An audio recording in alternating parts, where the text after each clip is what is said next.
First this evening, the police and military swooped down on Westmoreland today, detaining more than 90 persons, including 13 gang members. The operation came a day after gunmen went on a rampage, killing 7 people and injuring 10 others in the community of Grange Hill in the parish. The security forces are also targeting public officials and businesses who they say are funding criminal enterprises. We have team coverage of the mayhem taking place out west. TVJ's GIOVANNI kicks off our reports. An emergency press conference called in the aftermath of a police-military operation in Westmoreland on Thursday. The top notch of the police present, the background, 7 shot dead and 12 wounded in a gang feud in the community of Grange Hill in the parish. That spike in murders and shootings forced action from the security forces.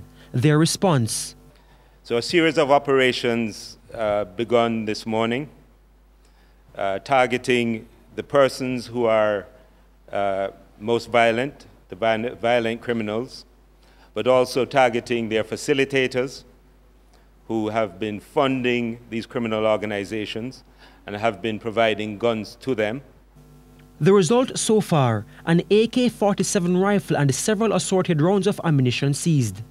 We have detained 94 persons. We have arrested 13 who we've been looking for, who have been wanted for various criminal activities within Westmoreland.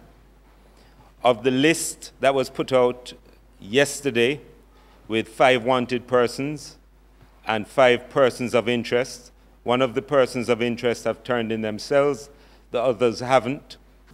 Head of the Counterterrorism and Organized Crime Investigation Branch, C-TOC, ACP FITZ said the shootings stem from a feud between the Darling Street gang and the Dexter Street gang. They are responsible for several murders within the space, several shooting and other criminal activities. 13 members of the Dexter Street gang have been arrested. They will be taken to Kingston to be charged. These persons were taken in pursuit of investigation, really anti-gang legislation. In addition to that, there are 5 additional persons who were arrested before, and the focus will be looking at the organization and the network from which they are from. Corrupt public officials and lawmen who are said to be funding criminal enterprises are also being targeted. A lot of the people who are pulling the trigger have no money of their own. They don't have access to weapons. So somebody else is bringing them in, and those are the people we are looking for.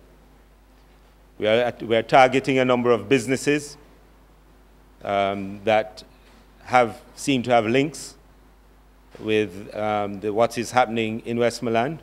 GIOVANNI, TVJ News.